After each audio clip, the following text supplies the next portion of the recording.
사람들은 살면서 이렇게 행복이라는 것을 찾죠. 다 누구나 행복하기를 좋아합니다.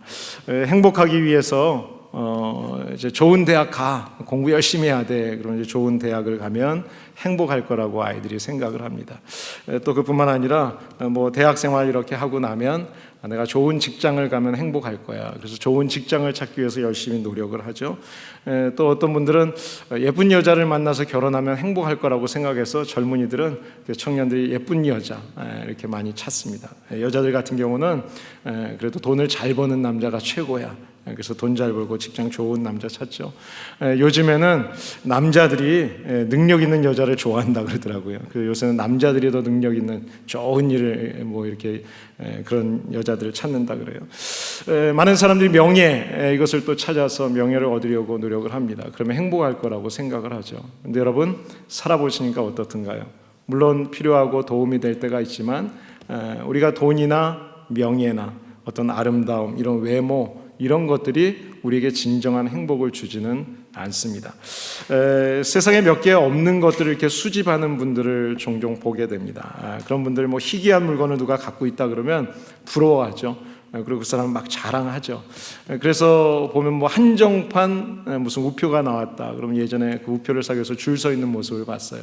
뭐 한정판 뭐가 나왔다 그러면 많은 사람들이 그런 것을 서로 가지려고 노력을 하죠. 예전에 어릴 때 이렇게 한정판 뭐 이런 살 능력이 안 되니까 보통 아이들이 네잎 클로버를 하나 가져와 가지고 자랑을 하면 그거 이렇게 갖고 싶어서 어디 길 다니다가 클로버가 막 있으면 클로버 잎에 가서 네잎 클로버를 찾느라고 막 헤맸던 그런 기억이 있습니다. 여러분, 그런데 클로버 잎의 그 꽃말의 뜻을 보면 우리가 알고 있는 네잎 클로버, 우리가 찾고 있는 네잎 클로버는요, 행운이라는 뜻을 갖고 있습니다. 그런데 우리가 그 네잎 클로버 하나를 찾기 위해서 수없이 많은 세잎 클로버들을 짓밟고 다니는 그 세잎 클로버의 꽃말의 이름은 행복입니다. 그러니까 우리는 없는 것 그 하나를 찾기 위해서 내 주변에 너무나 많이 있는 그 행복들을 짓밟고 있는 거죠. 행복한 사람은 현재 내가 가지고 있는 내 가족, 우리의 이웃들, 내 지금의 직장, 이런 것에 감사하면서 사는 사람입니다. 근데 불행한 사람은 내가 지금 가지고 있는 것을 감사할 줄 모르고 없는 것을 찾아다니는 사람입니다. 여러분, 현재 내 앞에 있는 내 가족, 내게 주신 일터, 그리고 우리 교회, 주님 앞에서 감사하면서 행복한 신앙생활 하시기를 예수님의 이름으로 축복합니다. 우리가 읽은 누가복음 말씀에 조금 앞에 보면 두 가지 또 비유가, 비슷한 비유가 나옵니다. 첫 번째 비유는 잃은 양에 대한 비유입니다. 이것은 잃은 양을 찾는 목자의 이야기죠. 두 번째로는 이 돈을 잃어버린 여인의 이야기가 나옵니다. 잃은 돈을 찾는 여자의 또 마음이죠. 물질을 찾는.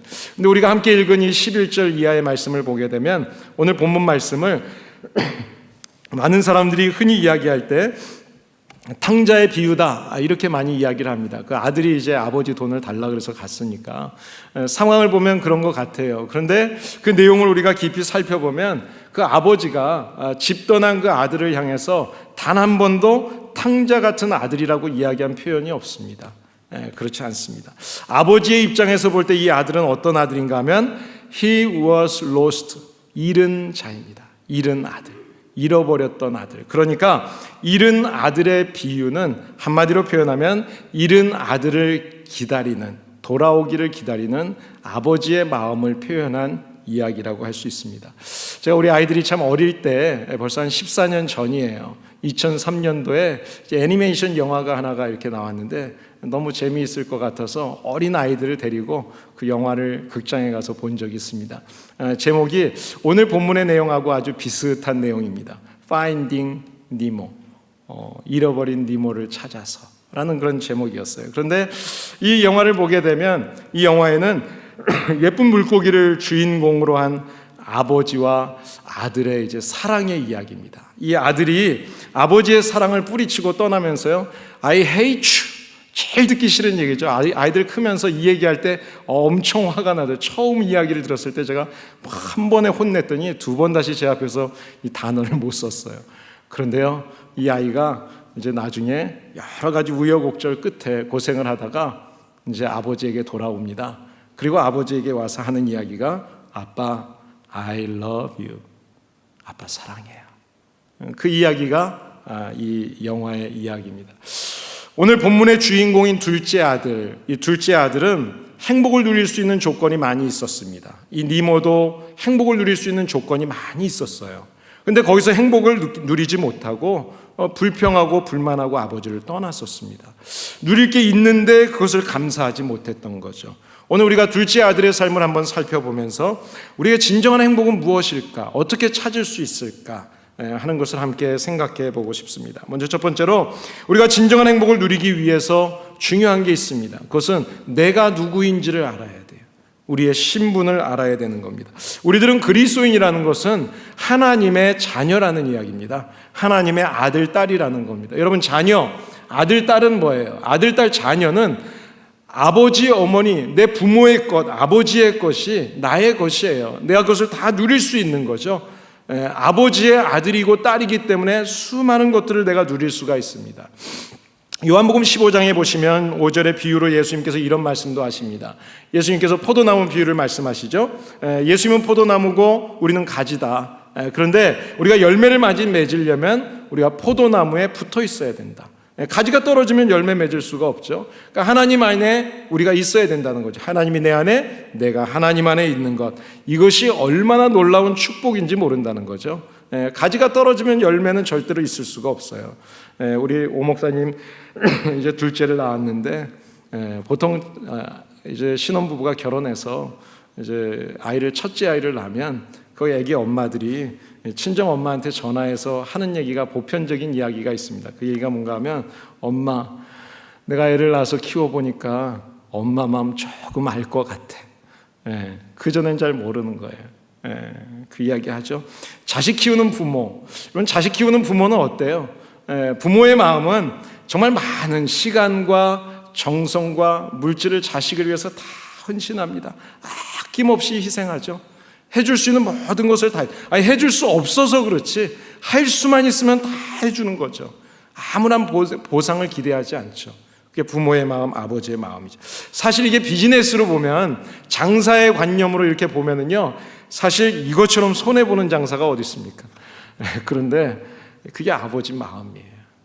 요즘엔 뭐 한국에서 애 하나 대학 보내려면 뭐 자라서부터 이제 대학까지 한 2억 든다는데, 여기는 뭐 얼마나 드는지 모르겠어요. 그래, 여러분, 우리가 이렇게 많은 수고와 사랑을 베푸는 건, 이것은 바로 사랑의 마음이죠. 아버지의 마음이에요. 시편 2편에 보면 2편 7절에 이런 말씀이 있습니다. 너는 내 것이니 내가 너를 낳았다. 하나님이 내가 너를 낳았다. 전능하신 하나님의 자녀라는 것을 가르쳐주는 거죠. 이 아버지의 사랑이라고 하는 것은 절대적인 것입니다. 그러니까 아버지하고 같이 있으면 모든 것을 다 책임져 주는 거예요. 그런데 전능하신 하나님 아버지가 우리를 자녀 삼으시고 우리를 자녀로서 책임져 주시겠다, 보호해 주시겠다 약속하셨어요. 그러니까 그 하나님 앞에 있는 성도, 하나님의 품 안에 있는 성도가 진정으로 행복한 성도인 것입니다. 우리의 신분이 그런 사람들이에요. 자, 그렇다면 자식이 부모하고 함께 살 때 행복할까요? 가출을 해야 행복할까요? 이건 아마 우리 교회 3살 된 지아에게 물어봐도 쉽게 대답을 할 거예요. 여러분, 자식은 아버지의 집에서 함께 사는 게 행복을 누리는 길입니다. 둘째 아들이 왜 집을 나갔죠? 집을 나간 내용을 우리가 생각해 보면 뭐 좋게 한번 얘기해 보자고요. 좋게 얘기해서 그래도 좀 꿈을 가지지 않았겠느냐. 기왕이면 아버지가 일찍 재산을 주면 그 재산 가지고 내가 나가서 한번 사업하든지 뭘 해서 뭔가 큰 것 이뤄보겠다, 그런 마음이 있지 않았겠느냐. 아버지 주세요, 내가 출세해서 돌아올게요, 아버지 훗날 내가 책임질게요, 이런 마음이었다고 우리가 좋게 생각해 볼 수 있어요. 그런데 안타깝게도 사실은 내용을 전체적으로 보면 그건 아니었죠. 그렇지 않았습니다. 나만 좋으면 된다는 거였어요. 그런데 그 결과가 어땠습니까? 결과는 허무했습니다. 결과라는 것은 무의미했고 공허했습니다. 왜 공허해지죠? 거기에는 아버지가 계시지 않았기 때문에 그렇습니다. 하나님 아버지 곁을 떠나서 혼자 살아가겠다고 하는 것, 나 혼자 해보겠다는 것, 이것이 죄입니다. 여러분, 어떤 분들이, 성도들이 그런 이야기해요. 저는 교회 안 가도 상관없어요, 저 혼자 신앙생활 잘합니다. 나 혼자 내가 말씀 읽고 잘 사니까 걱정하지 마세요 라고 이야기합니다. 하나님의 간섭을 피해서 하나님 없이 혼자 살려고 하는 몸부림, 이것이 바로 타락이에요. 에덴 동산을 생각해 보세요. 에덴 동산에서 아담과 하와에게 하나님께서 풍요로움을 주셨습니다. 그 사람들만큼 이 땅에서 풍요로움을 누린 사람이 지금까지 없어요. 온 세상을 다 누렸으니까, 주셨으니까. 그런데 그것도 모자라서 선악과를 따먹죠. 내가 하나님처럼 될 수 있다. 그러니까 또 그 욕심에 선악과를 따먹어요.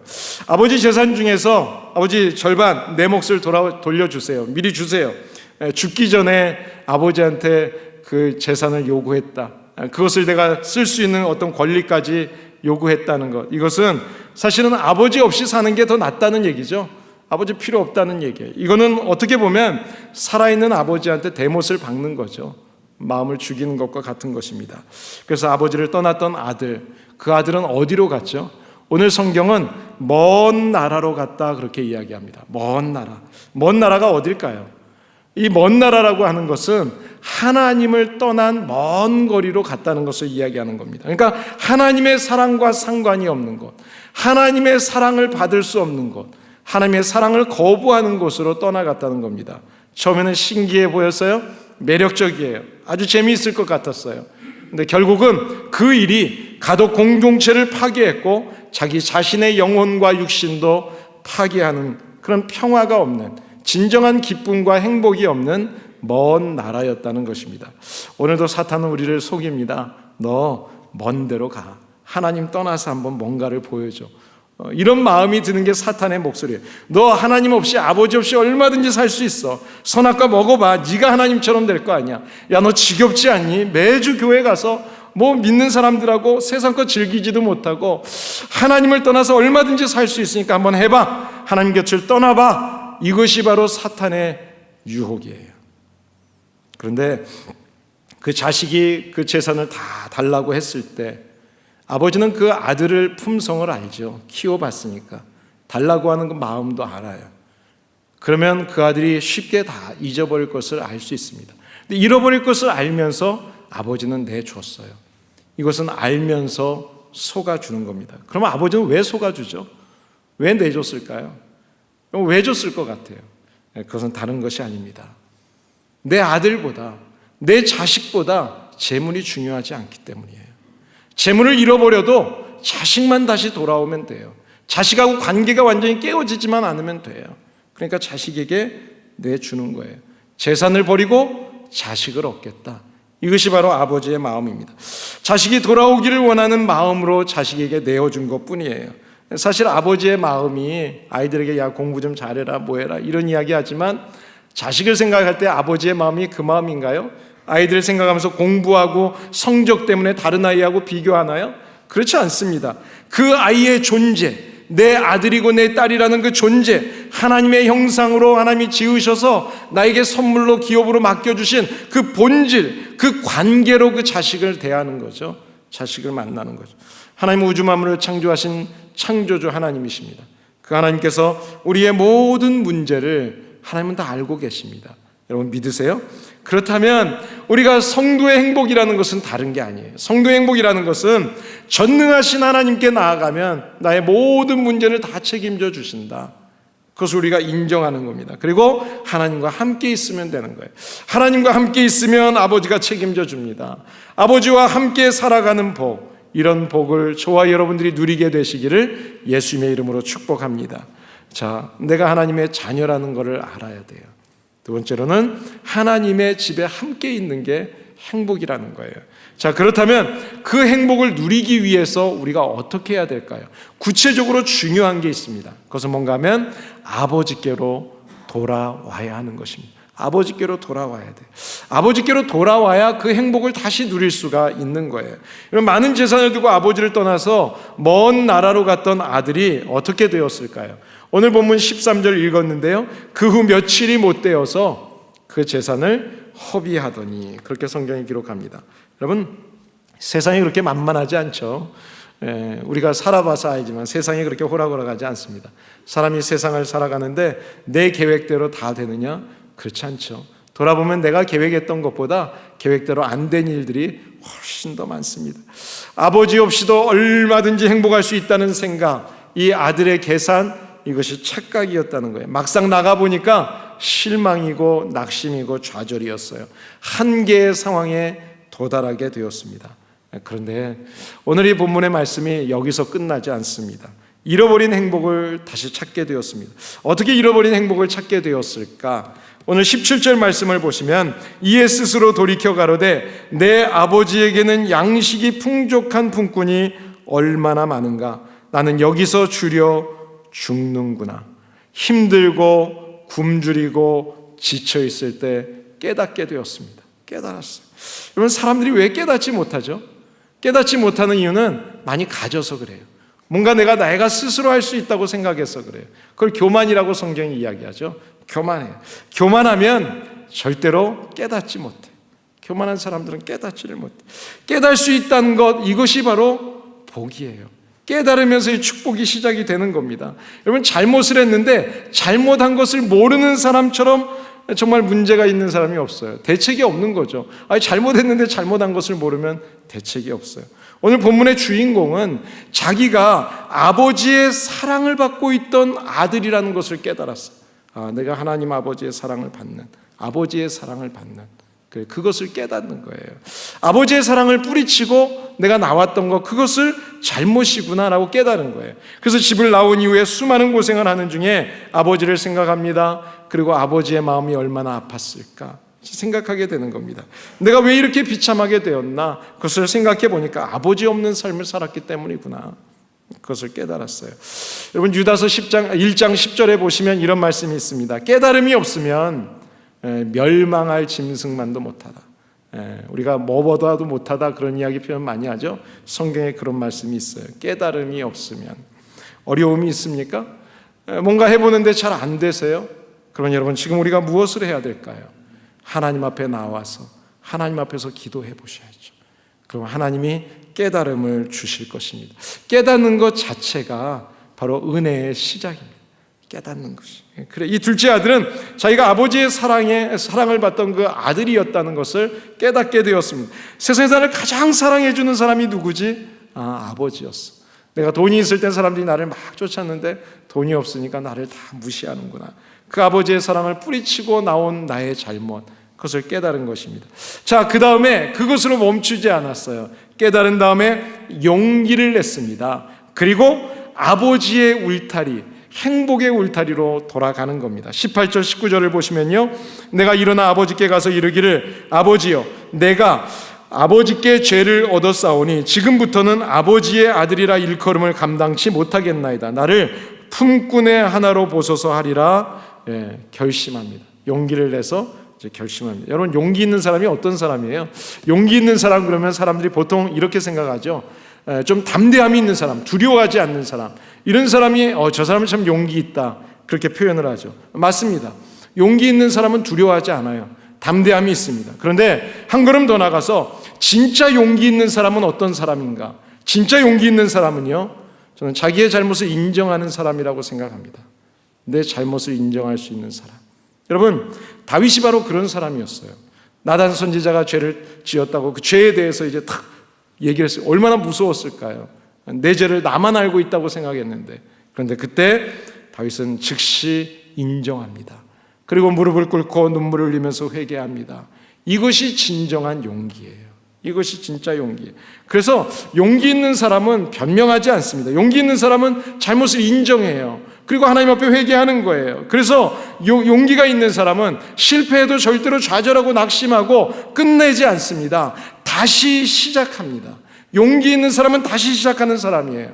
여러분, 살기가 어려워서 죽겠다고요? 제가 예전에 한번 우리 마지막으로 이제는 죽겠다라는 얘기 이제 그만합시다고 한번 훈련했었죠. 죽겠다. 그리고 혹시 그 이후에 죽겠다라는 얘기 또 한 적 없으세요? 여러분, 믿음의 사람들은, 하나님의 사람들에게 있어서는 죽겠다는 이야기는 절대로 할 수 없는 이야기입니다. 다시 일어나야 하고 포기하지 말아야 합니다. 왜냐하면 전능하신 하나님이 우리와 함께 해주시기 때문에. 여러분, 실패라고 하는 것 때문에 내가 이거 실패했어, 그것 때문에 너무 낙심하지 마세요. 여러분, 실패라고 하는 것은 아주 흔한 거예요. 나만 실패한 게 아니에요. 나 혼자만 실패한 게 아니에요. 많은 사람들이 실패합니다. 우리 인생 속에 성공보다 실패가 훨씬 더 많아요. 그런데 이 실패가 우리의 삶의 전부가 아니라는 거예요. 때때로 우리에게 실패가 있지만 또 그것은 일부분이라는 것입니다. 하나님의 생명을 주셔서 숨 쉬는 동안에는 나에게는 절대로 포기란 없다. 왜냐하면 하나님이 다시 일으켜 주시기 때문에, 전능하신 하나님이 함께 해주시기 때문에 기회가 있습니다. 다시 시작하면 됩니다. 이 믿음으로 다시 용기를 내시고 일어나시길 바랍니다. 그래요, 여러분. 진정으로 용기 있는 사람은요, 그래서 다시 시작할 수 있는 사람이에요. 다시 어떻게 시작할까요? 한번 생각해 보세요. 여러분, 내가 그동안 살아오면서 내가 잘못 살았다. 그러면 그 원인을 알고 있다면 환경을 바꿔보는 거예요. 그리고 내가 가지고 있었던 가치관, 세상적인 가치관을 바꾸는 거예요. 그 사람이 진짜 용기 있는 사람입니다. 사랑하는 여러분, 이제 아들이 깨달았습니다. 아버지께 잘못을 용서를 이제 구하겠다고 마음에 이제 결심을 했습니다. 그런데요, 용기와 결단, 여기에서 멈춘 것이 아니었어요. 또 한 걸음 나아갑니다. 이제 그 결심을 행동으로 옮기고 있습니다. 20절에 보시면 이렇게 이야기합니다. 이에 일어나서 아버지께로 돌아갔다. 이에 일어나서 아버지께로 돌아갔다. 여러분, 이 행동이 바로 일어나서 아버지께로 돌아간 행동, 이 행동이 바로 그를 행복하게 하고 잃어버렸던 행복을 되찾게 한 것입니다. 깨달았습니다. 돌아갈 용기가 생겼습니다. 그 용기가 났다면 그 결심을 가지고 즉시 일어나서 돌아가세요. 그렇지 않으면 사단이 반드시 또 방해합니다. 우리의 마음에 찾아옵니다. 두려운 마음을 줍니다. 그리고 불안하게 만듭니다. 위축시킵니다. 그래요, 내가 잘못했구나, 이런 생각이 드는 순간 결단했다면 행동으로 옮기세요. 행동으로 옮기면 아버지께서 다시 받아주시고 새 힘을 주실 것입니다. 바로 이 둘째 아들은 돌아섰습니다. 그리고 아버지께로 돌아왔습니다. 우리 인생은 사실은 계속되는 결단과 선택 속에서 살아가죠. 그 선택 속에서 우리가 어떤 결단을 하고 어떤 선택을 해야 될까? 여러분, 올바른 결단, 올바른 선택을 해야 되겠죠. 우리가 살아가면서 때로는 불의한 일을 보게 되고 내 앞에 또다시 유혹이 찾아오게 될 때, 이것은 아니야, 싫어요, no thank you, 하지 않겠습니다. 이 이야기를 우리가 분명하게 결심하고 선택할 수 있어야 돼요. 그리고 이것이 올바른 일이고 하나님의 일이고 정의로운 일이라면, 꼭 해야 되는 일이라면, 그렇습니다, 알겠습니다, 그리고 아멘하고 결심한 그대로 행동을 해야 되는 것입니다. 여러분, 결단한 이 아들은 이제 방향이 달라졌어요. 그전에는 아버지를 등졌습니다. 아버지에게서 돌이켰습니다. 등을 지고 나아갔던 사람이에요. 그런데 이제 아버지를 향해서 돌아오고 있습니다. 사랑하는 여러분, 그래요, 아버지는 이 아들을 보내줬어요. 등지고 가는 아들을 보내줬어요. 그런데 때가 돼서 이 아들이 돌아옵니다. 이 말씀을 보면 참 감사한 게, 이 아버지가 어떤 아버지였는지, 아버지는 보면 아들이 집을 나가는 그날부터, 그 순간부터 아들을 기다리기 시작합니다. 그래서 아들이 멀리서 오는 거예요. 집을 향해서 들어오는 그 어귀에 아들이 오는 것을, 멀리서 오는 것을 봤어요. 알아봤어요. 그리고 그 아들을 찾아가서 껴안아줍니다. 사랑하는 여러분, 사실 생각해보면 내 가슴에 못을 받고 나간 아들 아닙니까? 아들이지만 얼마나 괴로워요. 말도 안 듣고 자기 마음대로 살다가 이제 돌아오는 꼴이라고 하는 것은, 그 모습은 거짓 꼴이에요. 거짓 모습이에요. 그런데 아버지는 무조건 받아줘요. 그리고 용서해 줍니다. 이놈아, 이 꼴이 뭐냐? 내가 뭐라 그랬냐? 그런 말이 없어요. 아무 이야기를 하지 않아요. 아버지는 떠났던 그 삶에 대해서 묻지 않습니다. 과거를 가지고 이야기하지 않아요. 얼마나 힘들었고 얼마나 고생했는지 물을 필요가 없어요. 안 봐도 아는 이야기입니다. 10마디의 말보다 아버지는 그 아들을 향해서 나아가서 아들을 품에 안아주었습니다. 그것이 모든 것을 녹여줬습니다. 여러분, 용서를 빌어서 용서한 게 아니죠. 아버지는 이미 용서해 놓고 기다리신 분입니다. 우리 하나님 아버지는 우리를 용서하고 기다리시는 분이세요. 용서를 빌어서 용서한 것이 아니라 아버지는 이미 용서하고 계셨어요. 이제 아버지는 돌아오는 아들을 위해서 잔치를 벌입니다. 이 잔치를 왜 벌일까요? 잃은 돈을 찾았습니까? 아니죠. 뭐 좋은 일, 다른 일이 뭐 생겼어요? 세상의 문제가 해결됐어요? 그렇지 않아요. 비록 상처투성이지만 내 사랑하는 아들이 돌아왔기 때문에. 이 말은 다른 말로 표현하면 아버지와 아들의 관계가 회복되었기 때문에, 우리 하나님의 거룩하심처럼 우리가 거룩함으로 회복되었기 때문에 하나님은 기뻐하시는 거예요. 잃은 줄 알았던 자식, 죽은 줄만 알았던 그 자식이 돌아왔어요. 얼마나 기쁩니까? 이것이 바로 아버지의 마음입니다. 그런데 이 아버지의 이 마음을 표현하는데 오늘 성경에 아주 중요한 표현이 하나가 나와요. 우리 20절 말씀을 보시면 돌아오는 아들을 생각하는 아버지의 마음을 표현하면서 측은히 여겼다, 그렇게 이야기합니다. 측은히 여겼다. 여러분, 여기서 측은이라는 단어가 영어 성경에서는 compassion이라는 단어를 썼습니다. 이 compassion이라는 단어는 두 단어가 합쳐진 단어입니다. 이 come이라고 하는 단어는요, we together, 함께 한다는 뜻입니다. 그리고 passion이라는 뜻은 emotion, 감정이 있는 거예요. 느낀다는 거예요. 아들의 아픔을 함께 느껴주는 아버지, 아들의 실패를 나의 실패로 생각해주고 느껴주는 아버지, 아들의 연약함을 함께 아파하는 아버지. 사랑하는 여러분, 컴패션, 정말 간신히 통제할 수밖에 없는 그 이모션, 감정, 그것이 바로 이 컴패션이에요. 그런 컴패션, 측은히 여기는 아버지의 마음, 그 마음을 가지고 아버지는 계속해서 기다렸어요. 아무런 조건이 없었습니다. 끝이 없는 사랑입니다. 이것이 바로 아버지의 품이고 이것이 바로 아버지의 사랑입니다.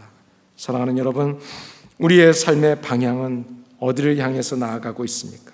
지금 어떤 선택을 하고 계십니까? 어떤 기준으로 결정하고 사십니까? 우리 인생 앞에 좁은 문, 좁은 길이 있고 넓은 문, 넓은 길이 있다면 여러분은 어떤 길을 지금 향해서 가고 있다고 생각하세요? 결단이 필요합니다. 선택이 필요합니다. 여러분, 과거에 매이지 마세요. 목적이 중요합니다. 우리가 하나님 앞으로 돌아왔다면, 하나님의 뜻이 무엇인지를 알았다면 이제는 마음을 돌이켜서 하나님과 함께하기로 결심하고 이제는 용기를 내서 함께 together, 우리 하나님의 마음을 우리 마음에 품고 나가서 복음을 증거해야 됩니다. 하나님의 집에서 살겠습니다.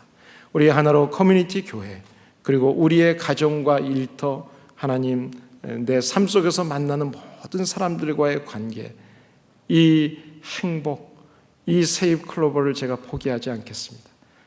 없는 것 찾으려고 하는 그 한 가지 행운 때문에 지금 많이 누리고 있는 이 감사를 포기하지 않겠습니다.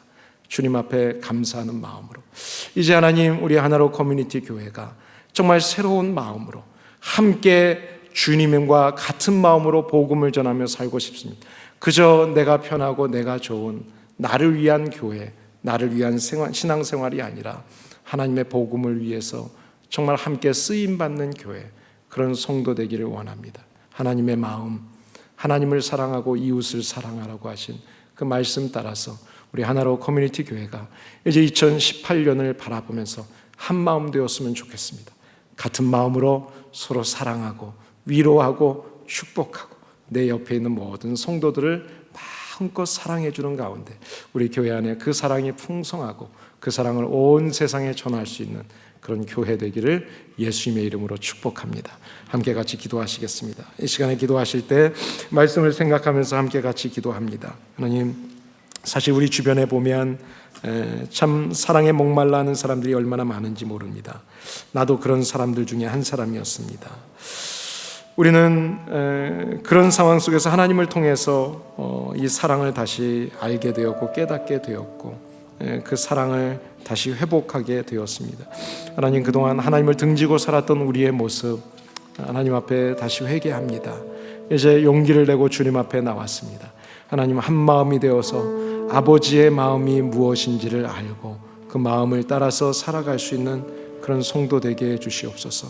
우리 하나로 커뮤니티 교회, 하나님 마지막 때 주님이 원하시는 일 함께 쓰임받게 해주시고 하나님 마음이 나뉘어지지 않고 함께 한 마음으로 주님 앞에 헌신할 수 있도록 주님 도와주시옵소서. 이 시간에 같이 함께 말씀을 생각하시면서 주님 앞에 기도하겠습니다. 하나님 아버지, 은혜를 감사합니다. 우리를 하나님의 자녀라고, 하나님의 아들, 딸이라고 부르셨던 그 하나님, 우리의 그 거룩함을 회복시키기 위해서 독생자까지 내어주신 그 하나님의 희생, 하나님 깨닫게 하시고 우리의 신분을 다시 확인하게 하여 주시니 감사합니다. 하나님 아버지와 함께 할 때 행복했습니다. 하나님 아버지를 믿는 사람들과 함께 할 때 행복했습니다. 우리 하나로 커뮤니티 교회 가정 안에 있을 때 행복이었습니다. 하나님, 그것을 깨달았습니다. 이제 다시 또 오늘 이 아침에도 주님 앞에 돌아와 하나님을 향합니다. 하나님을 바라봅니다. 하나님, 우리의 마음속에 깨달음을 주시고 또 용기를 주시고 결단을 주시고 이제 결단한 것을 이제 행동하게 하신 하나님 아버지, 우리 하나로 커뮤니티 교회가 정말 마지막 때 무엇을 해야 할지 주님 기도하는 가운데 주시는 비전을 품고 함께 결심하고 함께 하나가 되어서 주님이 주시는 그 컴패션, 하나님 함께 그 측은히 여기는 마음, 하나님의 마음을 우리도 품고 온 세상을 향해서 주의 복음을 증거할 수 있는 성도들이 되게 하여 주시옵소서. 그러기 위해서 우리 안에 먼저 사랑이 풍성해야 되겠사오니 하나님, 서로 사랑하고 위로하고 축복하는 가운데 마지막 때 우리 하나로 커뮤니티 교회가 주님의 마음을 시원하게 하고 기쁘게 해드리는 교회로, 교회다운 교회로, 성도다운 성도로서 주님 앞에 설 수 있도록 우리들을 붙잡아 주시고 사용하여 주시옵소서. 하나님, 우리 안에 주님의 사랑, 주님의 마음 품게 하여 주시옵소서. 주님 함께 하심을 믿습니다. 예수님의 이름으로 기도합니다. 아멘.